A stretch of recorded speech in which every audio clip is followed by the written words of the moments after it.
اور پھر جو یہ مٹاتے پھرتے ہیں ان کے اپنے نام مٹ جائیں گے اور یہ خود رہ جائیں گے، اور خود جو ہے یہ کیا مٹا سکیں گے؟ اللہ نے جن کے نام کو خود پروان چڑھایا ہو، اللہ نے جن کو خود عزت دی ہو، مقام دیا ہو، اور پھر اس اہل بیت کی محبت میں فوت ہونے والا درجہ شہادت پاتا ہے۔ اہل بیت کی محبت میں دنیا سے رحلت کرنے والا درجہ شہادت پائے گا، اور جب روح قبض ہونے کے کرنے کے لیے فرشتہ آئے گا نا، کون آتا ہے؟ اسرائیل آگے پڑھنا خطاب کرتا ہے، اسرائیل جناب روح کاٹ دو، جناب کی حالت خیر کے لیے جس کی اہل بیت سے محبت ہوگی آپ کے پہلے سلام کریں اور سلام کے بعد بشارت دے گا تجھے جنت کی ٹکٹ دی جا رہی ہے،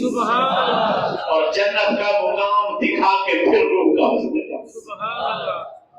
یہ اجازت کے بعد ہوگا۔ اور حدیث پاک میں ہے، ابن حجر نے بھی اس کو لکھا کہ جس وقت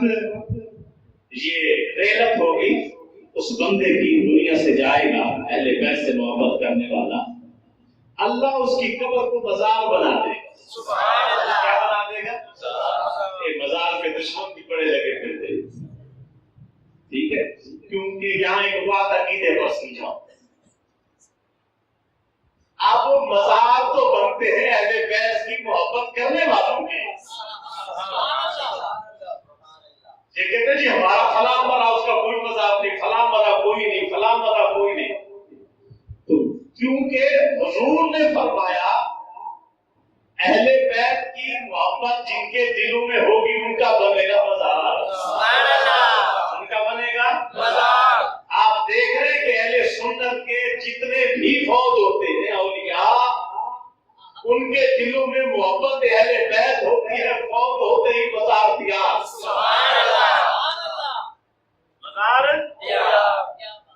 تو اب ان کے دلوں میں محبت ہے کہ رب بننے نہیں دیتا،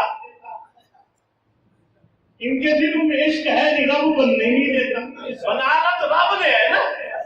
دلوں میں رب نے ڈالنا ہے، بنانا رب نے ہے۔ اور فرمایا جب بھی کوئی اہل بیت سے محبت کرنے والا دنیا سے رحلت ہوتا ہے، اس کی قبر کو مزار زیارت کرنے کا ذریعہ اور لوگوں کو حکم ہوتا ہے کہ جا کر زیارت کرو۔ اگر ان علاقوں میں اگر وہ مشہور بھی نہ ہو سکے تو اللہ فرشتوں کو حکم دیتا ہے جا کے اس قبر کی زیارت کیا۔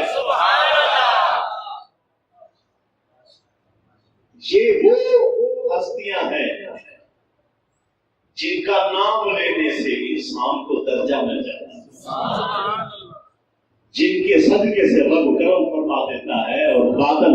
ایسے رحمت کے برساتا ہے